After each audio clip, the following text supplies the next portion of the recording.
Good evening, I'm Bill Malugin, and this is your Fox News Report. Second U.S. aircraft carrier is being sent to the Middle East, and here is what we're learning from the Associated Press. So President Trump reportedly says that the situation in Iran is, quote, in flux, as the United States has sent what the president called a big armada to the region. 4:13 local time, Strait of Hormuz. The water is glass. Black, smooth, deceptive. The kind of calm that fishermen along the Iranian coast have known for generations. A light haze drifts off the surface as the USS Gerald R. Ford carrier strike group cuts through international waters, 47 nautical miles south of Bandar Abbas. 5,000 sailors, 90 aircraft, the most powerful warship ever constructed by human hands. But in the next 18 minutes, this stretch of ocean transforms into the most contested square of water on planet Earth. 28 incoming, hypersonic. And what unfolds next will rewrite every assumption about modern naval warfare. Picture the scene. The Ford-class carrier glides forward at 22 knots, her flight deck humming with pre-dawn activity.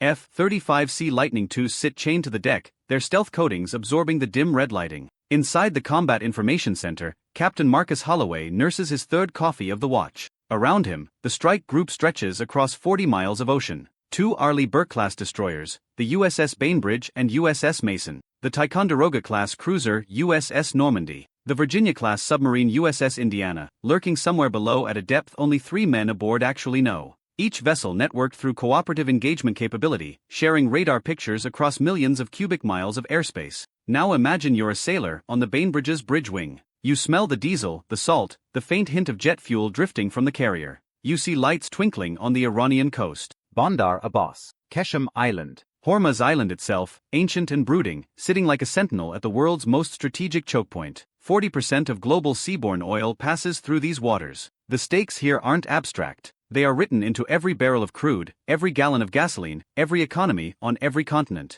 Tensions have been building for months. Real tensions. Sanctions tightening. Proxy attacks escalating. Diplomatic channels collapsing one by one. The Ford is here as a message. A 100,000-ton message that the United States Navy doesn't blink. But tonight, somebody on the other side has decided to test that message. 600 miles to the north, in a hardened command bunker buried beneath the Alborz Mountains, an IRGC Aerospace Force general stares at a digital map. He has spent a career preparing for this exact moment. In front of him, a weapon he believes will rewrite the rules. The Fateh 2, Iran's hypersonic glide vehicle. Mach 13 at terminal velocity. Maneuverable. Capable, his engineers swear, of defeating any layered defense system the Americans can field. He has 28 of them, plus 80 Shahid, 238 jet-powered drones for saturation, plus 12 Ghadr, 110 ballistic missiles for distraction, 120 incoming threats, layered, timed, choreographed to overwhelm even the most sophisticated defense network ever deployed. His calculation is simple, and from his perspective, almost elegant. The Fateh 2 doesn't follow a ballistic arc.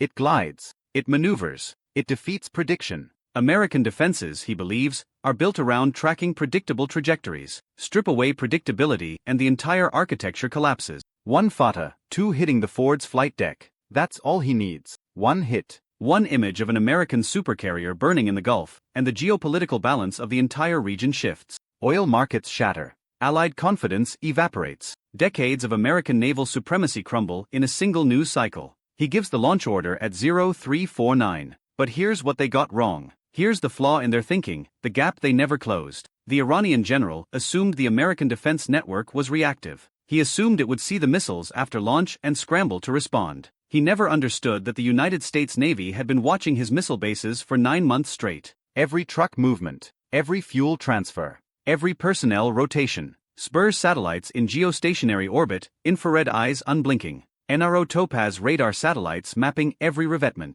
AI pattern analysis at NSA Fort Meade flagging launch preparations 48 hours before the first rocket motor ignited. The strike group wasn't going to react. The strike group was already waiting. 0351 hours. The first Ghadr 110 lifts off from a launcher near Tabriz. Spurs detects the heat plume in 1.3 seconds. The data flashes through Milstar relays, into the Combined Air Operations Center at Al Udeid, into the Aegis combat system aboard the Normandy, into the helmet display of Lieutenant Sarah Chun, airborne in an E-2D advanced Hawkeye orbiting at 28,000 feet. She sees it before the missile clears its launch tower. By the time the second Ghadr lifts off, every interceptor across the strike group has already been assigned a track. By the third launch, Captain Holloway is at battle stations. By the seventh, the Indiana, hidden somewhere in the deep, has uncaged her vertical launch tubes. You're in that combat information center now. Heart pounding. 20 consoles glowing in red and amber light. Voices crisp and controlled. No panic, just the rhythm of 1,000 drills made real. Track count climbing. 60, 80, 100, 120. The largest single salvo ever fired at an American naval formation. And then, in the corner of the master tactical display, a different signature. Faster, higher, strange. The Fata-2s are airborne. The first engagement layer opens at extreme range. The Normandy and Mason fire SM-6 Block IB interceptors. 48 of them in the opening salvo, ripple launched from Mark 41 vertical launching systems with the percussive thunder of an industrial cathedral. The SM-6, with its active radar seeker and dual-mode targeting, climbs into the upper atmosphere on a tail of white fire. Each missile retails at over $4 million.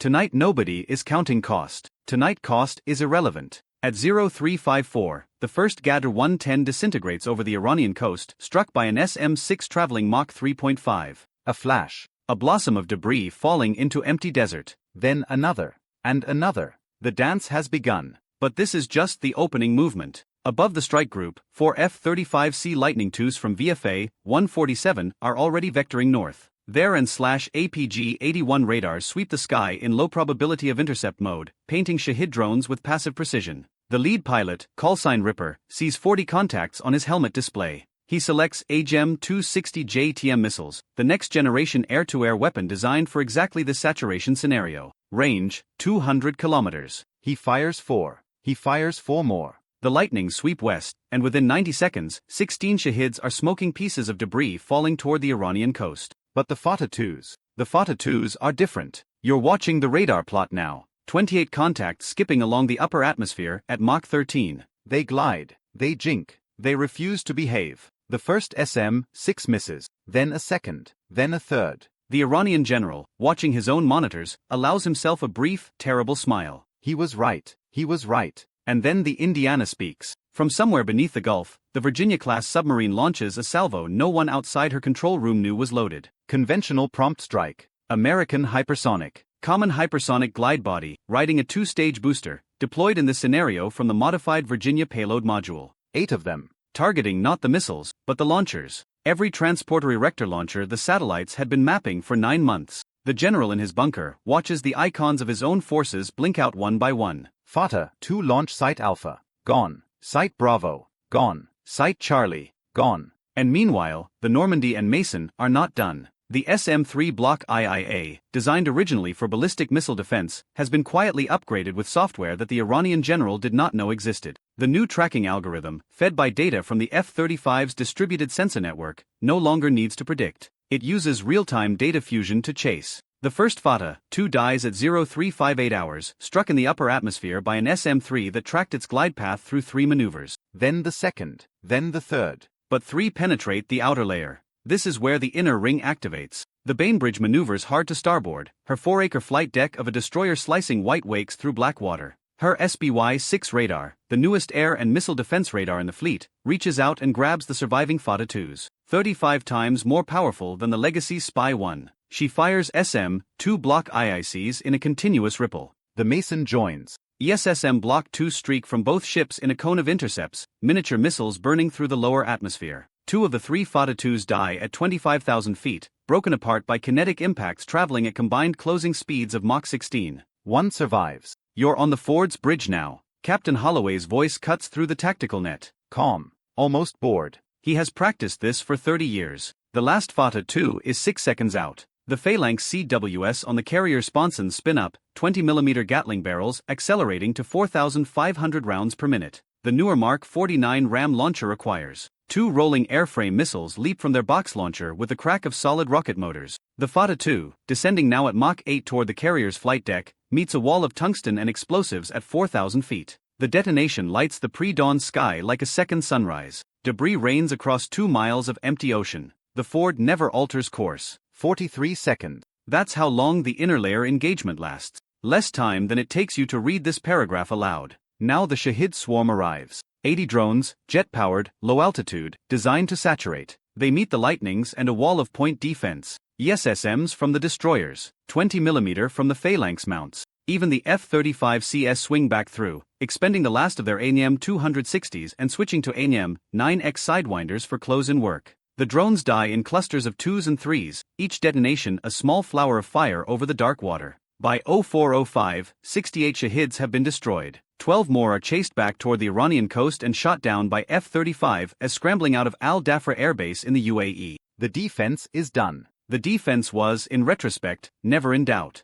Now comes the answer. In the White House Situation Room, the president has been awake for 26 minutes. The decision is, by doctrine, almost mechanical. An attack of this scale on a deployed carrier strike group is not a provocation. It is an act of war. The response options have been pre-staffed, pre-coordinated, pre-authorized down to the strike package level. He nods once. He says 4 words. The Joint Chiefs Chairman, Air Force General Patricia Reyes, transmits the authorization through SCI channels in 7 seconds. What happens next is not a battle. It is a demonstration. From the Ford herself, 24F divided by a -18E Super Hornets and 12 F-35CS cycle off the catapults in 11 minutes, a flight deck choreography that has been rehearsed since the carrier was commissioned. Each aircraft loaded with joint air-to-surface standoff missiles, long-range anti-ship missiles, and the new AGM-158C3 with 1,200-kilometer range. From Al Udeid Air Base in Qatar, B-1B Lancers lift off with full payloads of JSSMER cruise missiles. From Diego Garcia, 2 B-2 Spirits launch carrying GBU-57 massive ordnance penetrators, 30,000-pound bunker busters designed for exactly the kind of hardened facility where the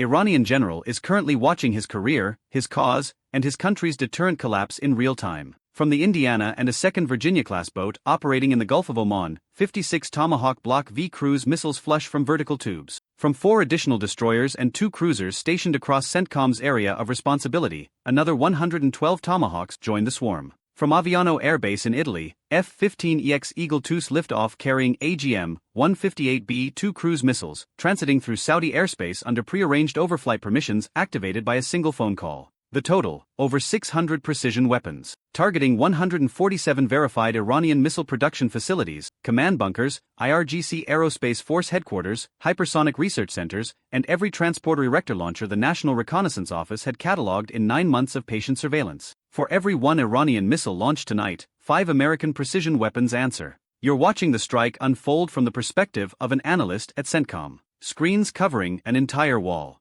Targets blinking from green to red as confirmation feeds come in. The Fatah 2 production complex outside Semnan, erased. The IRGC Aerospace Command Bunker in Tabriz, penetrated by a GBU-57 traveling near terminal velocity, collapsed inward as if a fist had closed around it. The Bandar Abbas Naval Missile Depot, detonated in a chain reaction visible from low Earth orbit. The Hypersonic Research Facility at Parchin, reduced to thermal anomalies on infrared satellites by 0512 hours. This is not retaliation. This is, in cold technical language, the systematic denial of future capability. The Iranian general in his bunker survives the first wave. The bunker was rated for direct hits from conventional weapons. It was not rated for 2 GBU-57s arriving 40 seconds apart, the second one entering the crater the first one made. By 0518, the bunker is a tomb. The records are gone. The personnel are gone. The institutional knowledge of 2 decades of hypersonic development, the engineers, the test data, the production schematics, all of it gone.